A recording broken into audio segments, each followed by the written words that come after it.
Peace and blessing, family. It's your man Maarifa, and welcome to another Maarifa moment where knowledge is reborn. Are you ready? Let's go.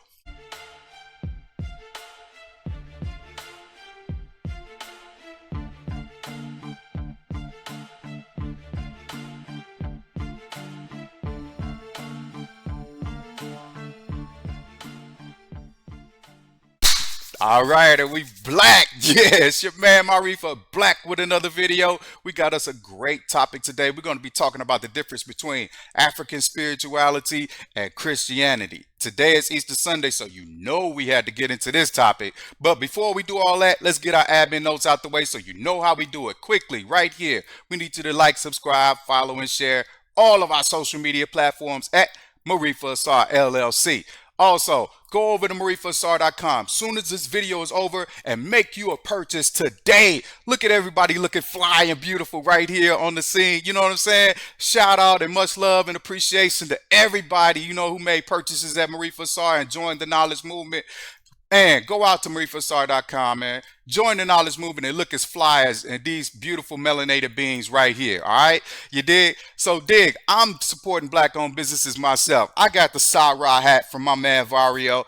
Vario.com. I'm also rocking my beads from Butterfly Cosmetics TN.com. Go over there and get you some fly gear, you know what I'm saying? And check them out and their products and stuff like that. Support black owned businesses, please. We need to circulate the black dollar within the black community. The only way we're going to liberate ourselves as a people is if we unite economically and support each other and unite and circulate our black dollars within the black community. That's the only way it's going to happen. All right.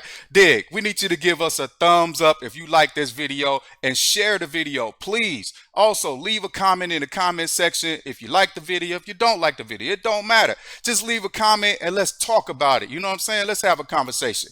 But are you ready for the topic for today? Let's go. All right. So what you're seeing here are two symbols that you will recognize, everywhere on the planet. All right. Very popular symbols, and you got to understand what they mean and the meaning between it. So for you as a believer in something, if you believe in whatever you believe in, either spirituality or Christianity or Islam or, Hebrew Israelites, whatever, it's very important for you to dig into whatever it is that you say that you believe in to come to know it in its totality. You can't just rely on someone who's going to preach to you to teach you everything that you need to know about your faith and what you claim to believe in. Okay, so it's very important for you to take an objective look, an objective view at what you say you believe in and get to know it, so that way you'll have some peace and comfort knowing what it is you're believing in, because you're going to be doing this every single day. You're going to dedicate your life, and you don't want to waste any moments of your life with a false, religion or, false, ideology or concept that someone has put in front of you and made it sound good to you. Okay. So you want to be sure that you're following something, because if you're going to make a life change, you want to make sure that you understand it fully. All right. So that means you have to go outside of that, religion or that faith to actually study and research and know exactly what it is that you're putting your faith into. Everything requires faith. All right. So you got to put your knowledge with your faith, and then you'll have a great, whole totality of understanding of what it is you claim to believe in. All right. So these two symbols that you see right here, the Ankh on the left and a cross on the right. All right. One represents life, which is the Ankh, and the other represents death. Okay. Which, according to Christian belief, death brings life. Okay. So we'll talk about that, and we'll bring that up into it a little bit later. But this particular symbol right here, the Ankh, you see, is of African spirituality. Okay. So the ancient Africans had this symbol as their symbol of life, and they understood that life came through the woman's womb. Okay, you had to be born into this earth, and you had to understand how you made it into this earth. Okay, so the Ankh is a representation or a symbol for the woman's womb. As you can see at the bottom, it has the tube right there. That's the vagina. And then you see the little circle piece at the top. That's the uterus. And then the little lines along the parallel lines, east and west. Those are the fallopian tubes. So that's a representation of the woman's womb. And the ancient Africans understood it to be, how we came into this earth as human beings. Okay. Off to the right, you see the symbol of the cross. And this cross was, created or depicted, well, it was corrupted rather. This ancient symbol of the cross had a different meaning completely during the times of ancient Africa. And we'll get into that as we go through this video. All right. But as time evolved and when the conquerors came in, they changed the meaning of that symbol completely. So the symbol of the cross became something totally opposite and different than what it originally started out as. Okay, that's how they do, this thing. So we'll talk about that at a later time. So let's move forward. Ancient Africans had spirituality, okay? And what spirituality is an interconnection, one with the creator, okay? The supreme being. You know what I'm saying? The energy of the supreme being and understanding that connection that we have within ourselves, okay? So when you have, this spirituality, you have an inner, personal relationship with the creator. All right? You then become one with the creator. The two becomes one. And then you have your inner divinity is attached to the creator. All right. So everything is energy. Everything is interconnected with energy. The spirit is energy. You know what I mean? So when you talk about spiritualness, we're talking about energy, energy that moves and is an invisible force that is pretty much prevalent in all living things, animals, plant life, human beings. The existence of energy is everywhere. Your spirit inside of you is an energetic spirit. Okay. So when you transition out of this life, you're gonna, your physical body is gonna remain here on the earth, and your energy is gonna transition and move on. Your spirit, all right. And the ancient Africans understood this, all right. So the ultimate supreme being, the most high creator, created the universe from this energy, which came from a thought consciousness. So the consciousness of the creator created the universe as well as the human beings. Okay, so all of us are energetically connected on the inside. So you have these elements that came from the creator that was created: the hydrogen, the oxygen, the nitrogen. All of these different elements came together and composed atoms and things of that nature and created human beings. And then we were developed from the creator as, one human being from the energy that we had. And the creator created the earth and all of the things of nature that comes along with it, and the plant life that grows. Everything has its own unique, connection with, every living being. So we're all interconnected as one, and we operate under this umbrella, from the ultimate creator, okay, the supreme being. And those particular elements created all type of life: plant life, animal life, human beings. You know what I'm saying? The earth itself, the waters, the oceans, the sun, the moon, all of this came from the creator on high. And Africans with a spirituality understood that we have this one interconnection. It was a one connection with the creator, and the creator was within the African, and then the African was also connected back to the creator. So there was a oneness that the Africans understand, that the ultimate creator who created all things in this planet, in this world, was something greater than themselves. Okay. So there was always that understanding. Now, white Europeans, when they conquered and they came in, the Greeks and the Romans, they conquered and they changed everything around. And they introduced us to this new concept that they had called Christianity.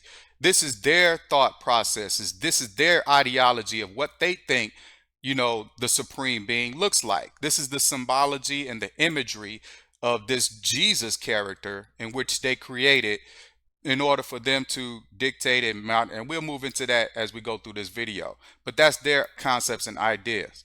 All right. So this energy from this ultimate being, all right, God has no form or no shape.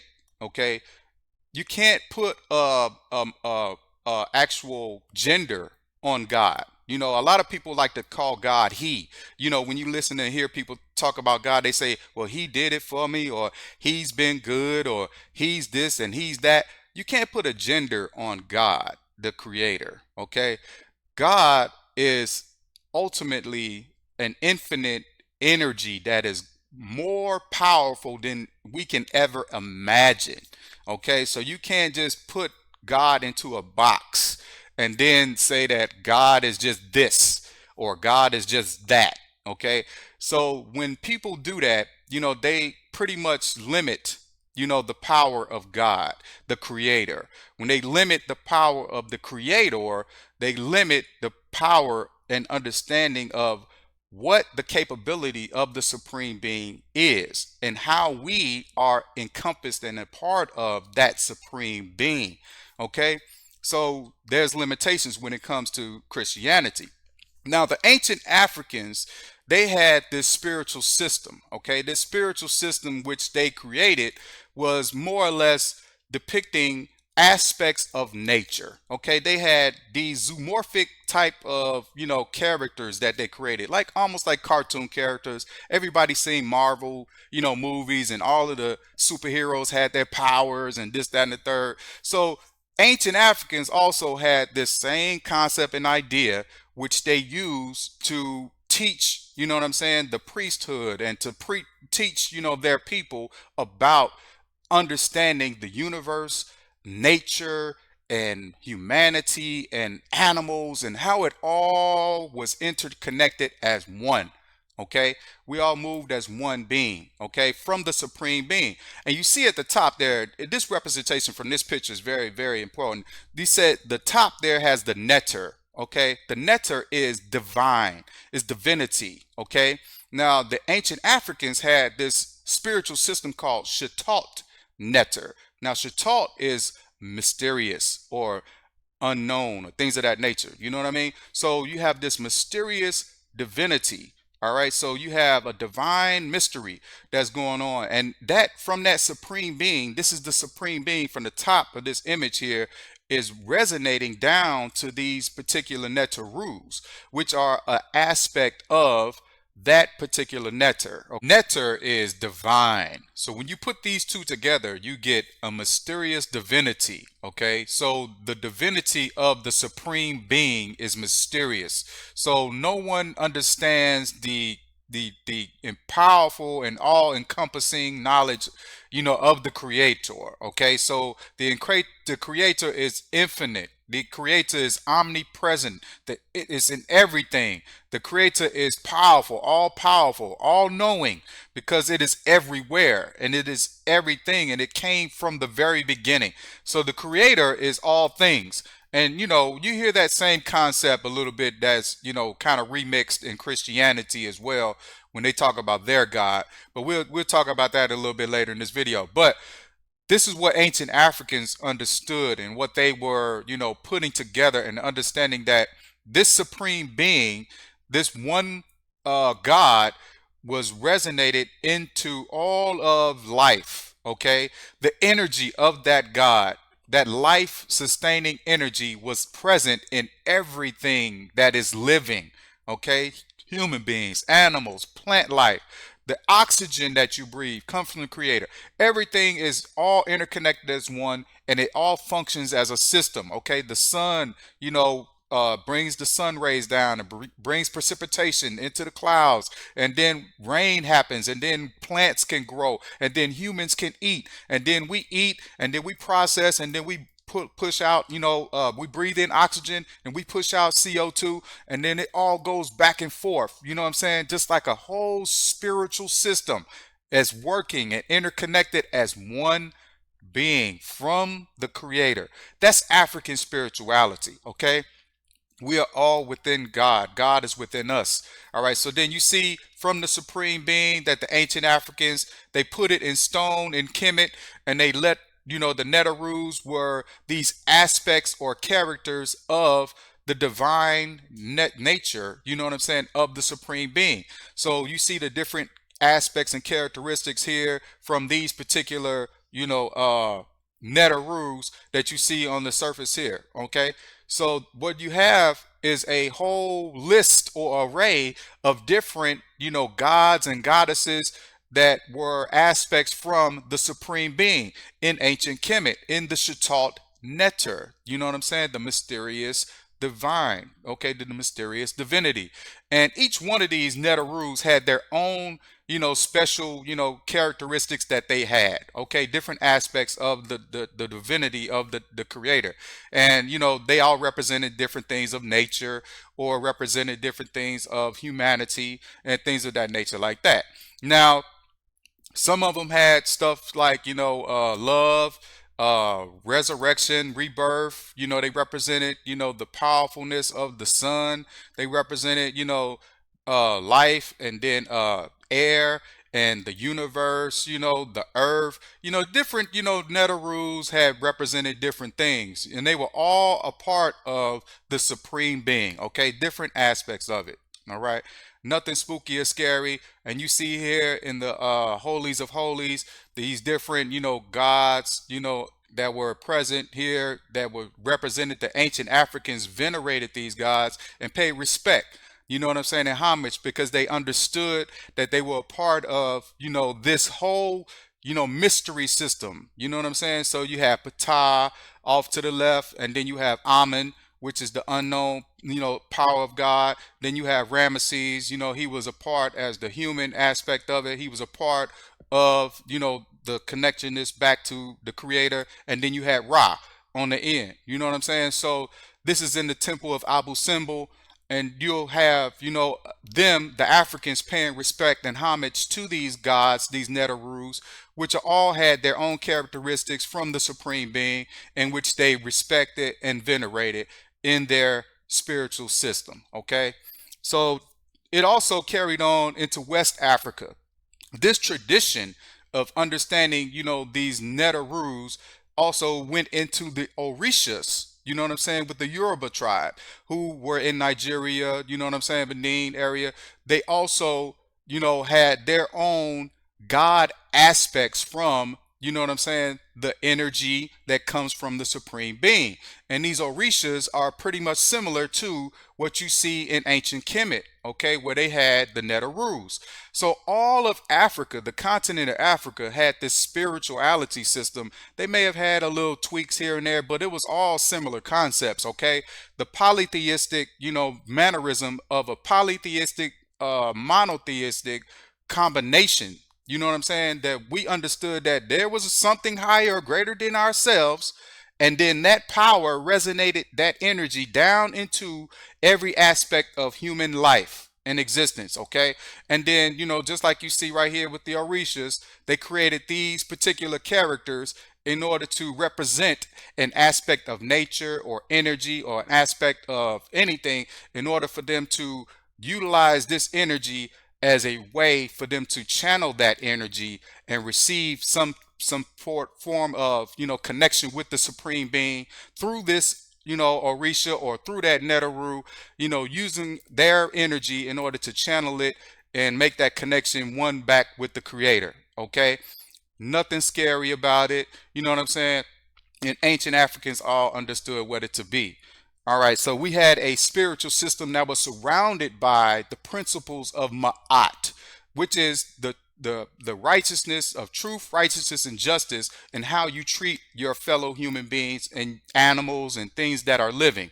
Okay, so it's the golden rule: you treat others the way you want to be treated. All right, so there was pretty much 42 principles of Ma'at, but there are way more than 42 principles, but they encapsulated 42 of these principles, pretty much that said stuff like, I have not stolen anything today. I have not treated anyone with ill intent. I have not, committed adultery. I have not stolen anything. You know what I'm saying? I have not killed anyone. I have not, brought anger onto anyone. You're confessing that you haven't done any of these things. So you're innocent. Okay, so ancient Africans understood this to be a way in which we should live amongst each other. You know what I'm saying? To pretty much keep ourselves in control. So we had this moral system that was in place through African spirituality. Okay, and we understood, and this is how we respected each other's you know uh humanity, and we treated each other with the same respect according to Ma'at.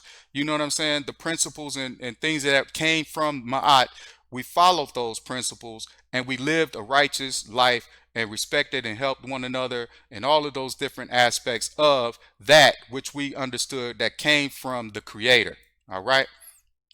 So you see here on ancient Kemet, the walls in ancient Kemet, the Medu Neter, which is the ancient divine speech.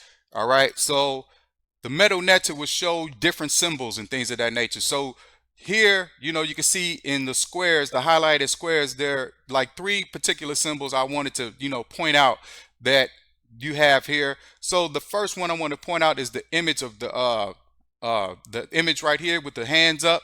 Okay, this is representation of the Ka. The Ka is the spirit, you know what I'm saying? The spirit energy that surrounds from the emanate from the supreme being, and that is spiritual energy that resonates throughout every living being. Okay, the second one is a bird-like figure in the red square right there. That is the Ba.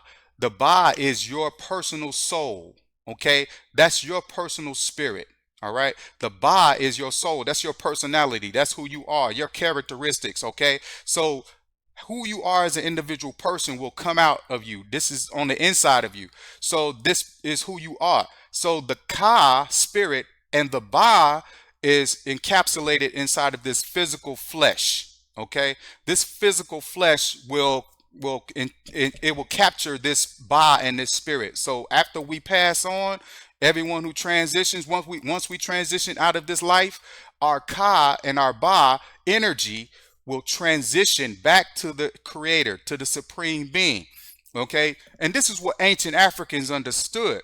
So this is their understanding of what happens in life. Okay, so they had this understanding of what happens in life, you know what I'm saying, and at what particular point in death what occurs. The last image I want you to take a look at in that green box right there is the cross. And you notice right there on the walls in Kemet, these inscriptions were well into they were inscribed, thousands and thousands of years before Christianity ever existed.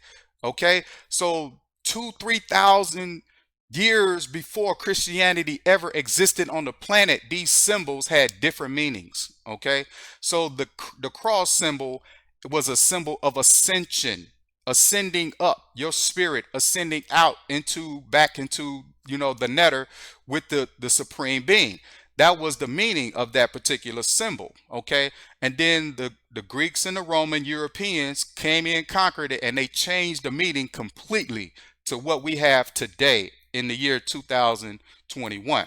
Okay, but way back in 3000 BCE, that cross had a different meaning altogether. It meant ascending, your Ka and your Ba spirit ascending out of your body. So that's what we want to take a look at there. And ancient Africans understood, they practiced the concept of, going through the process of life and death. Okay, so here you have, the priest, preparing the potions and stuff, presenting it to Haru on the ancient walls of Kemet, and Haru is telling them about the potions and things of that nature in order for you to process and go through the afterlife. And then Anubis is preparing, you know what I'm saying, the body of those who are going to ascend up. So these are the representations, and these are the things that the ancient Africans had, concepts that they came up with through their mystery, spiritual system of Shatat Neter. So this is what they understood it to be. Okay, so if you look very closely at the top of that window where the light is coming down, and the top of that opening right there, you'll see an inscription carved in, and that particular individual, like you see here laid out with Anubis, is actually on this carving right here in the temple of Het Haru in Denderar, in the chamber of Osar, you'll see that that particular image is showing Asar ascending up, okay, and going into the afterlife. All right. So this is what the ancient Africans understood. All right, things to be. So you see here in the afterlife, this is on the papyrus of Ani, one of the most prevalent. And if you see it right here, I have the papyrus of Ani on my wall. This papyrus I got back from Kemet and had it framed and put it on my wall is an extremely important you know, depict scene rather depicting, the afterlife. And this is what ancient Africans understood what the afterlife to be. As Annie is going into, to death after he passed on, he's going into the spiritual realm. Okay, so he's being guided by Anubis, which has the dog head. A dog guides you, you know what I'm saying? A walking dog and stuff like that. That's a characteristic of a dog. That's the reason why you use the zoomorphic figure of the dog head for Anubis. And then you see in that scene, there's a lot of stuff going on in this particular, papyrus. So Annie at the top of that portion has to name all of the different Netarus. So this is the spiritual test, so to speak, that he had to go through in order to go through the afterlife. Okay, so at the top you see Annie, pretty much naming all of the Netarus, at the top. And then he's able to come down to the second half with Anubis guiding him through. And then he's getting his heart weighed on the scales of the feather of Ma'at. All right. So his heart has to be lighter than a feather. That means he can't be guilty. Okay.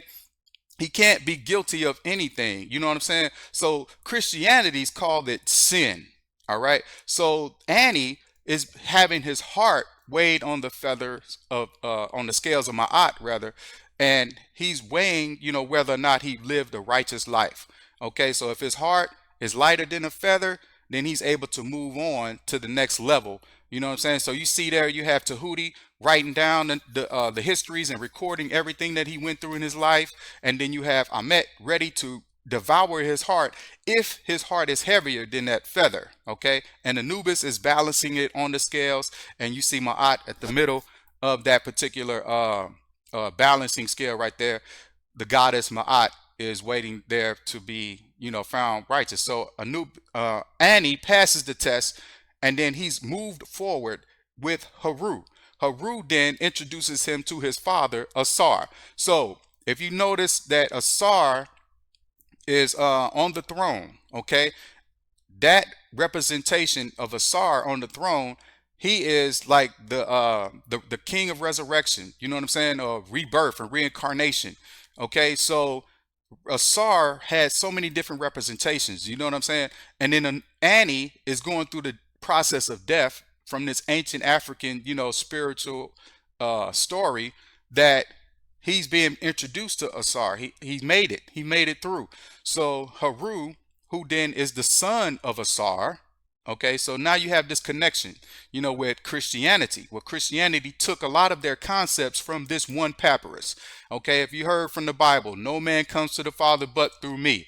That's what they said Jesus said. Okay, so you see Haru as the son of, Asar, and who's the God of resurrection and rebirth and reincarnation.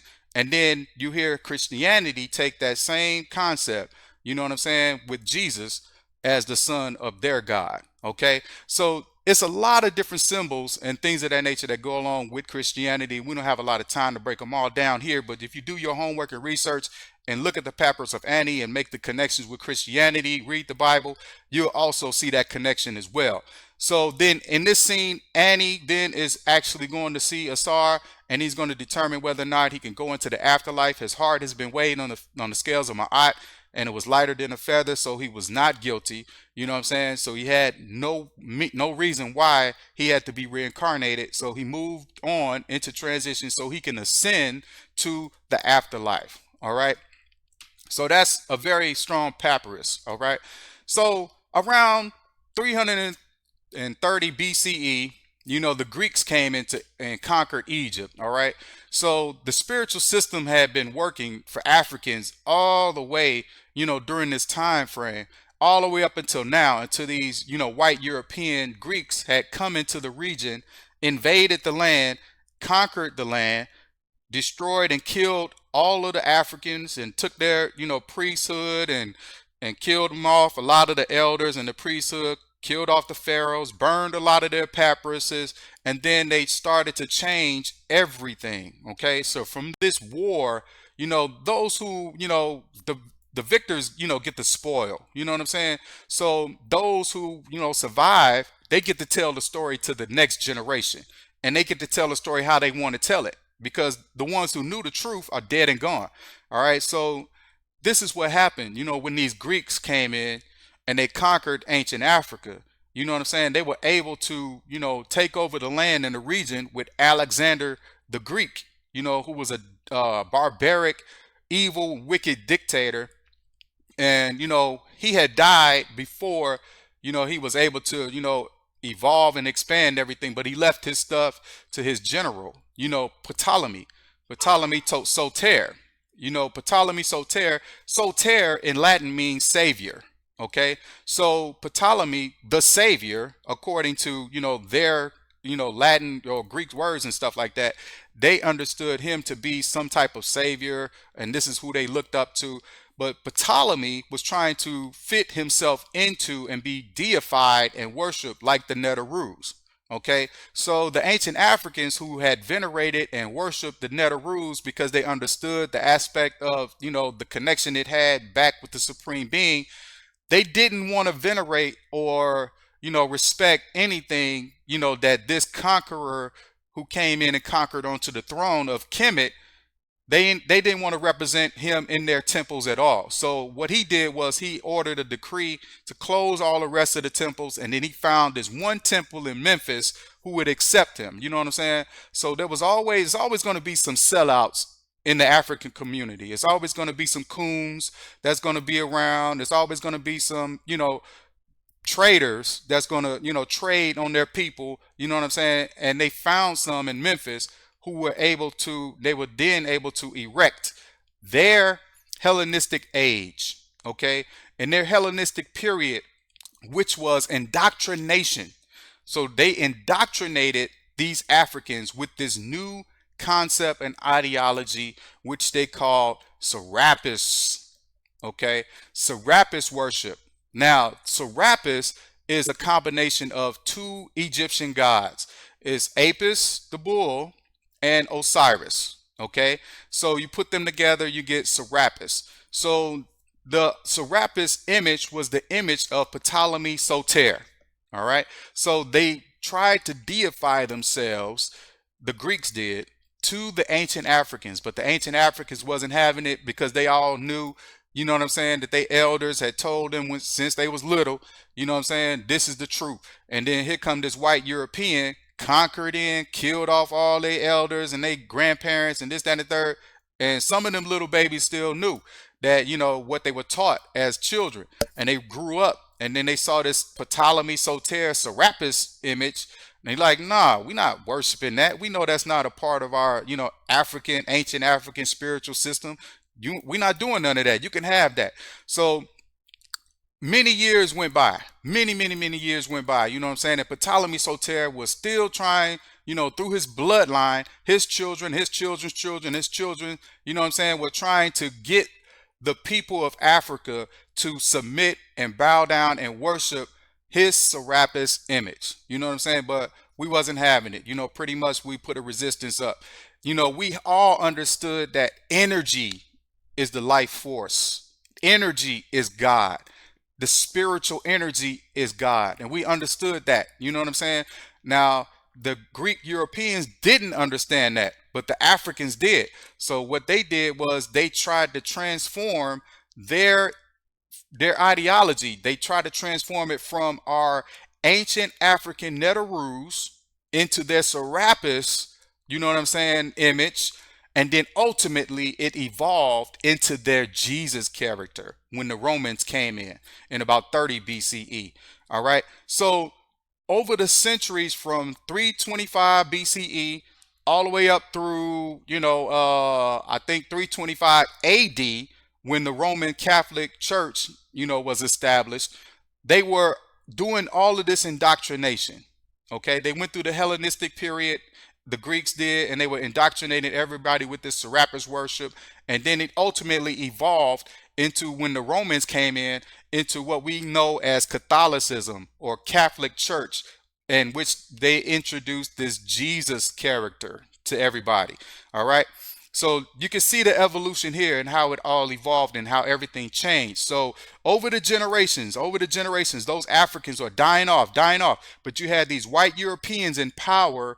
They were pushing this agenda, pushing this ideology onto the people, making them worship, forcing them to worship this Serapis and this, that, and the third. You can't do anything unless you worship Serapis. You can't buy anything in the trade market unless you worship Serapis. You can't, go anywhere unless you worship Serapis. All of that stuff was happening to them, those Africans. And then ultimately, eventually, it evolved into this Christianity that we see today. So what they created, this whole narrative and this story of good versus evil. And they put this whole imagery out of this battle between this God that they created, Jesus, versus this character that they created of Satan, which came from the ancient Egyptian uh, rivalry between Asar and his brother Set. Okay, Set was the adversary of his brother Asar. And here you see the same concept that they remixed and then changed into their own story of Jesus versus Satan. All right. So they just took ancient African stuff, stole it, remixed it, and then gave it to a new generation who had no clue about it at all. Okay. So several years had passed. A lot of those Africans died off, and then the knowledge died along with them. And then these white people, white Europeans, still in power in Africa, Northern Africa, they telling and teaching all of these new Africans about this Jesus concept. Okay, so that's how everything with Christianity evolved. And they created with that hope and fear, the two most powerful things on the planet: hope and fear. People fear dying. They fear dying because it's the unknown. They have no clue what's going to happen after death. No one knows. Okay? If anybody try to claim to you that they know what's going to happen, that you're going to go to a heaven or you're going to go to a hell, they're lying to you, because no one knows. Not even the ancient Africans know. They just had an idea or a concept of the afterlife. Once you go into the afterlife and things of that nature, they had they concocted this dream, almost like, with the papyrus of Annie. It's like a spiritual dream. That's not actually for certain. You don't know what's going to happen. You know what I'm saying? That's just their dream of hoping. If you live the righteous life and your heart was lighter than than a feather, then you can move forward and go into the afterlife and you can ascend. But they did know is that your spirit energy will leave the body and the body will stay here. That's just, everybody knows that. You can go to a funeral today, and when you see in that casket that dead body is lifeless. You don't have any life in that body. Their spirit and their personality is gone. They no longer speaking, they no longer talking, no longer laughing. It's gone. So ancient Africans understood that. But what the Greeks and the Romans did, they created this hope and this fear from this image here, from Satan and Jesus, and created that hope and the fear. The hope is that you believe in this Jesus, and then you'll go to this place called heaven, which they created. The fear is, if you don't believe in this Jesus, then you go to this hell, okay? And you live in eternity with this Satan. So hope and fear is extremely powerful because it messes with the psyche of the human mind, okay? So you have to overcome this fear of this story. Okay, there's nothing more than a story, because no one has ever come out of the grave and told you that a heaven or a hell exists. No one. The only place you're going to get a concept of a heaven or a hell is in the Bible or in the Quran. That's the only place you're going to hear about a heaven or a hell.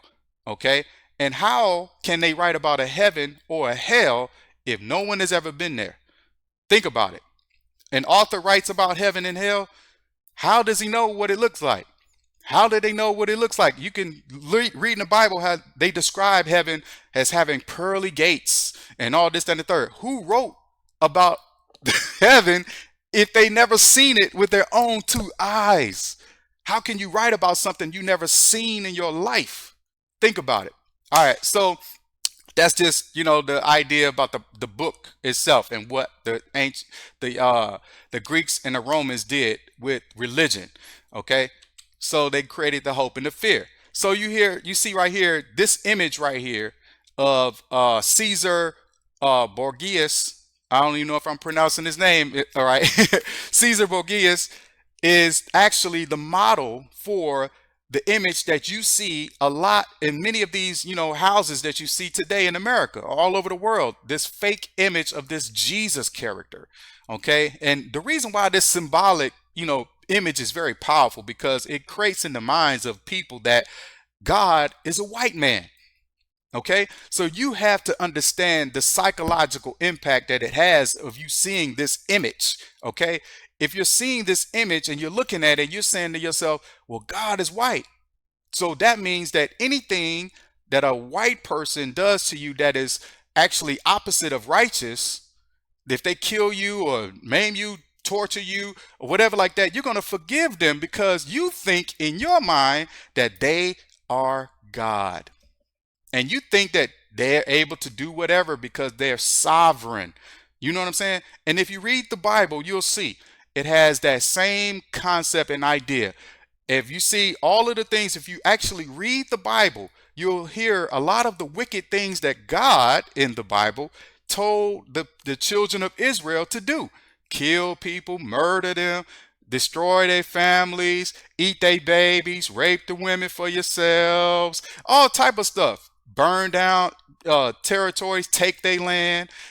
God told them to do all of that. And then the whole, excuse for God being able to do this because they said God is sovereign. God can do whatever God wants to do.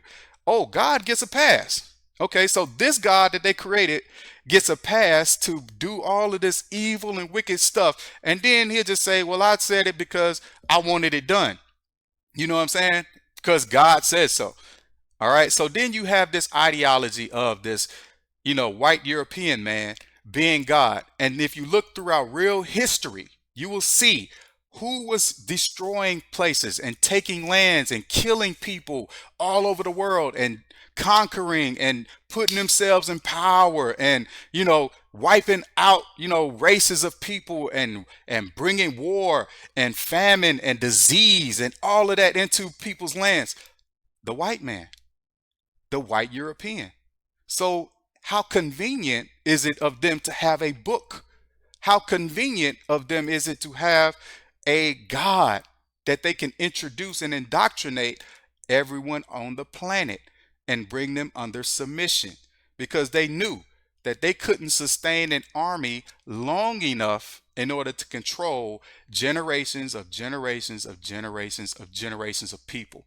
So they had to get them psychologically, lock them into their mind, and make them believe that white man is God. They did it with imagery. They did it with the book. Okay. And they teach you at an early age about this Christianity. Okay. So you learn these concepts, you learn these things at an early age, or you're learning it when you're vulnerable as an adult. So if you messed up as an adult, and you've been doing stupid stuff your whole life and you really don't understand life and you finally go to church and then it's everything sounds like it's talking about your life, of course, because everybody does stupid things. That's just the way of the world. Okay. But when they're talking about those things, it seems like it was resonating with you. And it feels like it's resonating with you because they're talking about stuff that everyone does or everyone goes through in life. You just haven't figured it out yet. So now you're caught up. You're convinced that this is the way. This is the truth. You know what I'm saying? Because it sounds good. The words sound good. You know what I'm saying? You read a few scriptures here and there that, apply to you, but you just skip and exclude the other part that doesn't apply to you. You know what I'm saying? So you read a few scriptures, that actually, apply to what you're going through, your lifestyle, and then you say, well, that's the truth.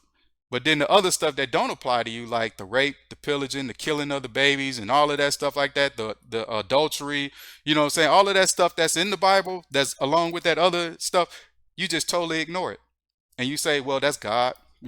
It's the sovereignty of God, and that's exactly the purpose that they had when they created the book. Okay, they wanted you to get to that point. So you have this imagery of understanding of Christianity where if you submit yourself, to this character that they created, Jesus, on who's allegedly died upon this cross for your sins, the things that you do, that are bad, no longer do you need to follow the rules of Ma'at. No longer do you have to live a righteous life like the principles of Ma'at with truth, righteousness, and justice. You can sin and go through life sinning and this, that, and the third. And all you have to do is say one time, Lord, forgive me. Jesus, come into my heart and be my Lord and Savior. And then, therefore, boom, just like that, you're saved. How convenient. How convenient you have such a microwave instantaneously, forgiveness for every bad thing that you've ever done in your life. No longer do you have to worry about it. You don't have to feel remorse or regret. You don't have to feel, anything at all. Jesus took it all. He took care of everything. How so convenient. I mean, so they made it so simple that they made it attractive to people. They made the whole religion attractive to those of us, who don't want to put in the actual work, because actually you have to actually, make choices and decisions to do righteousness every single day, every minute of your life. That's very hard. Okay, because there's a lot of temptation out there. There's a lot of silly things that can distract you. There's a lot of different things that people bring into your life, negative, that you will be, gravitating towards had you if you're not grounded. Okay, if you're not grounded and you don't, have an understanding, of who you are. That's why the Africans had a proverb, man, know thyself.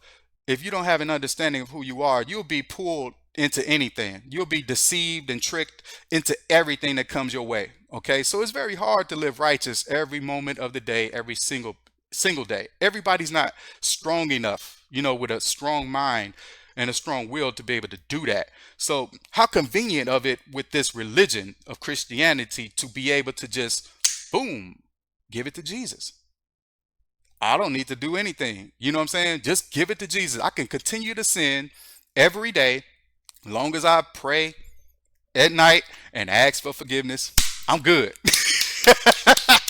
That's just how they did it. So that cross that you see that was on the walls of Kemet, they changed the meaning of it altogether. They changed the meaning. The Greeks and the Romans changed the meaning completely, and they applied it to this Jesus character. Okay, and they made it seem as if the story of his death, which it is just a story, is nothing. It never happened in human life. It's just a story. But the story of the death, meaning that he sacrificed his life in order to save millions and billions and trillions of people after him, from being able to suffer God's wrath. Okay. So on that particular cross, it is death. Okay. So when we first started out the lesson, I told you it represented death, which, then brings life, I guess, to the believer of that particular story. Okay. Of this Jesus character. So then ultimately your reward is to be able to go to this heaven, that they created this story about this heaven after death. Okay. Remember, I told you, no one knows what's going to happen after death, but we do know that we're energetic beings. There's energy on the inside of us. Science can prove that. And also, our personalities, that we resonate with every single day. Funerals can prove that. You know what I'm saying? So you can see evidence of what can happen after you die, but you don't know exactly what's going to happen. You know what I'm saying? Or how it's going to happen, but you just know that you're going to leave this body. You know that your spirit and your energy is going to leave this body and your body is going to stay here on this earth. That's all we know. Okay. But they come up with this idea. This concept to keep you hoping that you're going to go to this place called heaven. So that's the hope that Christianity has. And then the fear is not being able to get into this place, not being able to get into a heaven. And the fear is not of not wanting to go to hell. Okay, that's the punishment for the sins that they've done on earth all those years that they were living on earth, wilding out, drinking, doing drugs, adultery, partying, all type of stuff, crime, fighting, all type of stuff. They just wilding out, just bad people. You know what I'm saying? You know what I'm saying? But soon as they come to forgiveness with Jesus, they can go to this heaven. All right, they can go to this heaven place that they set up for them. So this whole idea of God being outside of man, and God is sitting on a throne in the sky in this place called heaven, waiting for you to die to come and see it. Okay, so this is their mindset of their religion. So you can live your entire life and not have any inner no any validation from God. So you can pray every day and not hear God speak. Now, one time. Now, people will say, well, I've heard God speak, in the spirit, and God has spoken to me, and this, that, and the third. But that's them speaking to themselves, and they won't even admit it. They speak to themselves when they pray, and they actually attribute that to God. So when you're praying to yourself or you're going to a quiet place, people say, "Oh, I've heard from God." You know what I'm saying? But they actually are talking back to themselves. They're responding to themselves. Okay? So when you have this concept of a God living outside of man or woman, then you have a disconnect from the spirit. All right. So with African spirituality, the difference is between African spirituality and Christianity, there is a disconnect with religion, with Christianity, but with spirituality, there's a oneness, a connection with God. Okay. Interconnected with God, one with God. Everything living is a part of God's spiritual energy. Okay. In Christianity, it says that you are outside of God, or God is outside of you. All right. So you are separate from God. They break it down like this: it's God, Jesus, and then the Holy Ghost. Okay. So three separate entities. All right. Three separate individuals. African spirituality is one with the individual, is one with the creator, the supreme being. Okay. They're one. All right. So they're already interconnected. So that means that the African who practices African spirituality does not have to wait in order to, resonate with the supreme being. They don't have to wait and die in order to have this connection, with the supreme being. They can see, God in every aspect around them. They can look outside and see the plants grow in the spring and the trees come back in the spring. They can see that life is moving around, all of the insects and the bugs. They can see the animals, and they can see the sun rise in the day and the moon come out at night. They can breathe in air. This is all God. So they don't have to wait in order to experience God and the power and the presence of God. Okay. But for the Christian, they have to wait until they die in order to see their God, in order to, experience their God. Okay. Because throughout this life existence, they're not going to experience their God. Okay. They can act like they can experience their God when they go to church and they, sing the songs and everything like that. And they get the, feeling everything, and they call it feeling the Holy Spirit and this, that, and the third. But what that is energy that they're transitioning back and forth. They're just, transmitting energy. So they call it, they're receiving the Holy Spirit. But that's a whole nother topic for a different day. But what we're seeing here is a disconnect, a separation, from man and God. So God is on the throne in the sky, waiting for people to die in order for them to go to this place called heaven, okay, which they already described in the book, in the Bible. having pearly gates and streets paved of gold and all of these different gems and stones that you see here on earth. So why would you need to go to heaven if you could see that stuff here on earth? You can have gold pearly gates right here, in the United States. You can have streets paved with gold if you want to. You know what I'm saying? I mean, what's so different about heaven? You know what I mean? So if you think about it, there's this disconnect. Okay, so that's what you see with the religion. Okay, and then you have this right here, a contradiction within Christianity. You're not supposed to have any idols, that you worship. They say that the ancient Africans had multiple gods and they had worshiped these different idols, and they were idolatry and idol worshipers. But Christianity has some of the same idol worship as well. You know what I'm saying? Even, when the ancient Africans had the Netaroos, that the different Netaroos were, different aspects of nature. They didn't, come into it where they were saying that, you're not supposed to have any idols or anything like that that you venerate or pay homage to.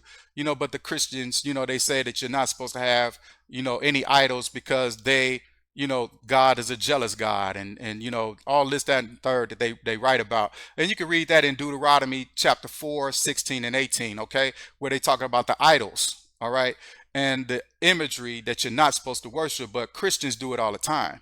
All right. So they worship these idols. They wear the cross, or, they see the Catholics, wearing, with the statue of Mary, you know what I'm saying? And, they have the fish symbol. All of this stuff is idolatry that they're not supposed to be doing. Okay. So you see there's a difference. So you have to awaken the God within you. Okay. Awaken the God within you and understand that you are one interconnected with the Creator. All right. God is within you and you are within God. So there's that interconnection, that peace, that you're a living being, and the spiritual energy of God, the Creator, the Supreme Being, flows through you.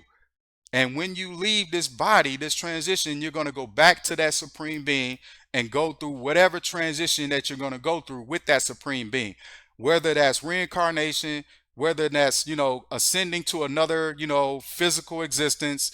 We don't know. We have no clue. We can think that we know, but no one really knows. Not the Muslims, not the Hebrew Israelites, not the Christians, not the Catholics, not anybody, not even African spiritualities. No one knows what happens after death. Okay. So that's the whole trick. You know what I'm saying? When people try to trick you with religion, they try to give you this hope and this fear. So you hope that you go to a heaven and see your relatives that passed on, before you, and you afraid, to die because you don't know what's going to happen. You're fearing the unknown. Okay, so that's the hope and the fear. So they give you this hope that if you believe in this Jesus, you can go ahead and go to this heaven and see grandma, your mama, your daddy, and all this stuff, and y'all can go back and have a family reunion again and start all over in heaven. No guarantee that's going to happen. Okay, no guarantee. Then they say if you don't believe in this Jesus, you go down to this hell and you're going to burn for eternity. Well, how can you burn something that's spiritual? You need a physical thing in order for it to burn. I mean, look at the science of burning a particular item. All you have to do is read science books and figure out how does something catch fire. Okay. So if you know that, if you understand that concept, you'll know that this is just really not, something that you should be, gravitating towards. Anyway, so in order to interconnect back with God, you have to align your chakras. And a way that you could do that is through meditation.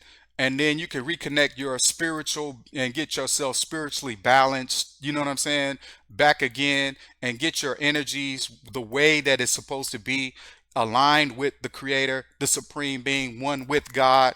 Okay, so you see the crown chakra at the top there, and then you're resonating back with the Creator, and the Creator is resonating back with you. That's a way that you can do it. Okay. So you see here, I'm in the temple of Asar, or where the chamber of Asar in the temple of Hereru.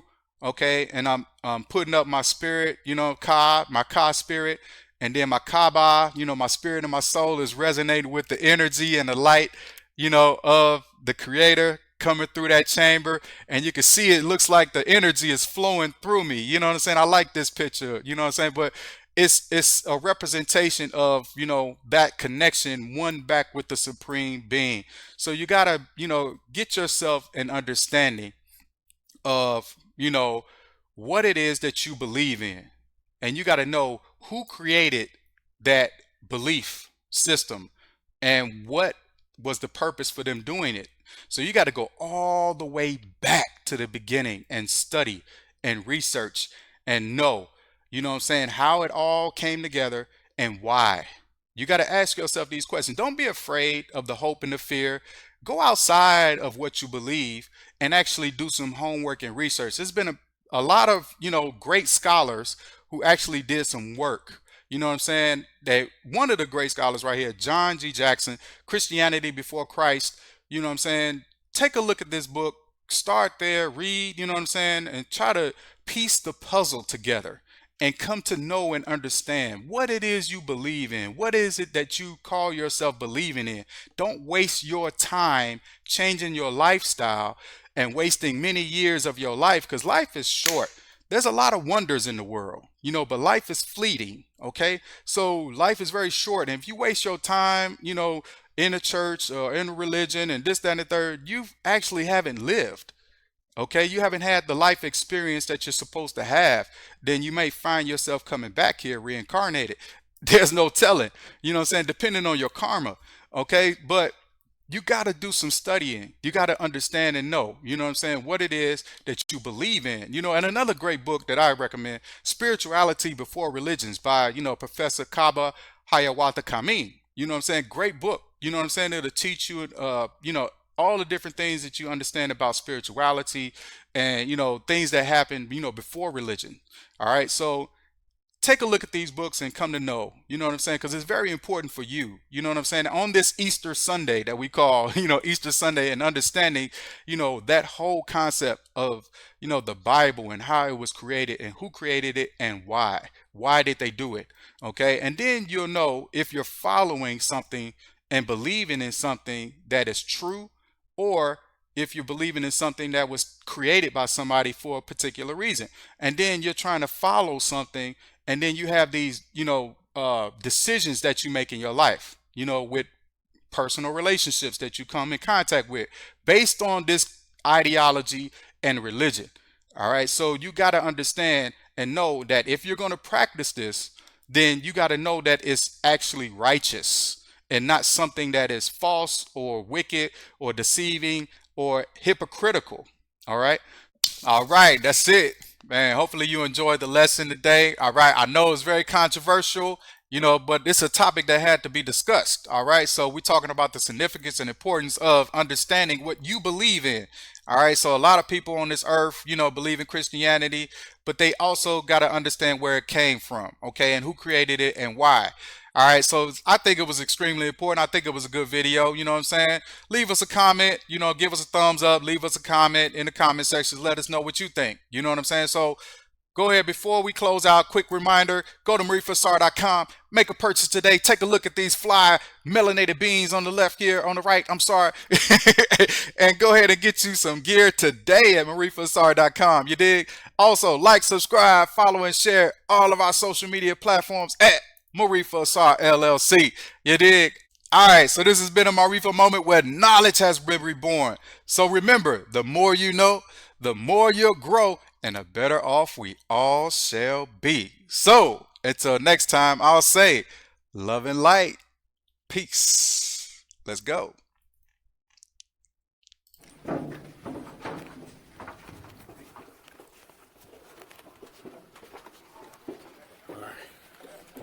We made it.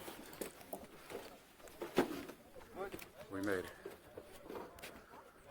Live at Seneferu's Pyramid. Okay, Seneferu built this